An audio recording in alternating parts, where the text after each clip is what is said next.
Di lereng Gunung Kawi yang sejuk dan asri, pernah terukir sebuah kisah cinta yang begitu indah namun berakhir dengan air mata. Konon, dahulu kala hiduplah seorang putri yang kecantikannya tersohor hingga ke pelosok negeri, bernama Dewi Anjarwati. Takdir mempertemukannya dengan seorang bangsawan gagah berani dari Gunung Anjasmoro, bernama Raden Baron Kusuma. Pernikahan mereka digelar dengan meriah, menyatukan dua hati yang saling memuja, seolah dunia hanya milik mereka berdua. Namun, seperti pepatah orang tua, kebahagiaan seringkali datang beriringan dengan ujian. Belum genap usia pernikahan mereka mencapai 8 hari, atau 35 hari dalam hitungan Jawa, Dewi Anjarwati merasa sangat rindu kepada orang tuanya di Gunung Anjasmoro. Ia merengek, meminta sang suami untuk mengantarnya pulang sebentar sekadar melepas rindu. Niat itu sebenarnya mendapat pertentangan dari para sesepuh. Dalam kepercayaan masyarakat setempat, pengantin baru yang belum melewati masa selapan dianggap masih darah manis. Mereka dilarang bepergian jauh karena diyakini dapat mendatangkan mara bahaya atau gangguan tak kasat mata.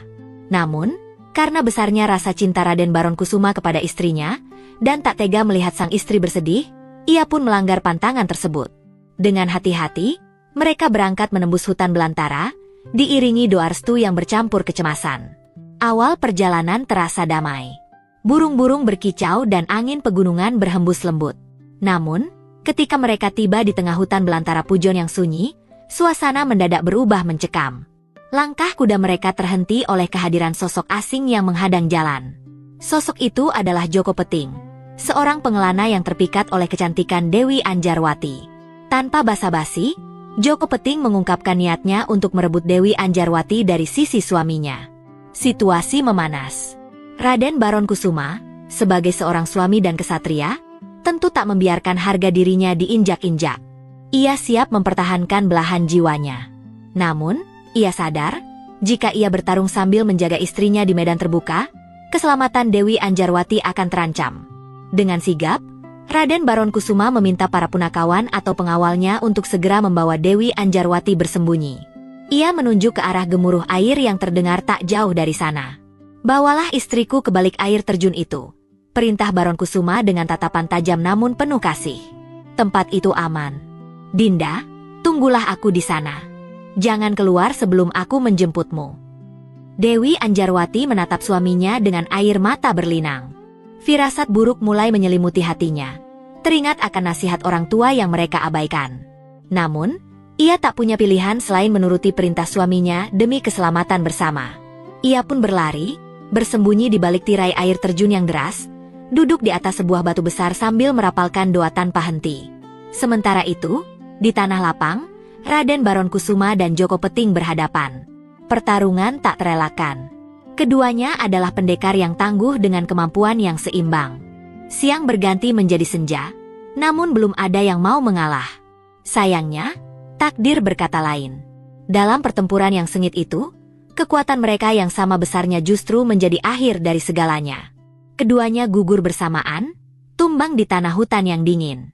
Tidak ada pemenang hari itu, yang ada hanyalah kehilangan. Di balik air terjun, Dewi Anjarwati terus menunggu. Menit berganti jam, jam berganti hari. Ia menajamkan pendengarannya, berharap mendengar derap langkah kuda suaminya memanggil namanya. Namun, suara itu tak kunjung datang. Hanya gemuruh air yang setia menemaninya. Kabar duka akhirnya sampai kepadanya. Hati Dewi Anjarwati hancur berkeping-keping saat mengetahui bahwa suami yang amat dicintainya tak akan pernah kembali untuk menjemput. Dunianya runtuh. Penyesalan mendalam karena melanggar nasihat orang tua menghantuinya. Namun, rasa cintanya yang begitu besar membuatnya enggan beranjak dari tempat persembunyian itu. Dewi Anjarwati memilih untuk tetap tinggal, meratapi nasibnya di atas batu besar di bawah air terjun itu. Ia menjadi seorang janda, atau dalam bahasa Jawa disebut rondo. Karena kesetiaannya menunggu hingga akhir hayat di tempat itu, air terjun tersebut kemudian dikenal oleh masyarakat luas sebagai Coban Rondo, yang berarti air terjun janda. Hingga hari ini, derasnya air yang jatuh dari tebing tinggi itu sering diibaratkan sebagai air mata Dewi Anjarwati yang tak pernah kering.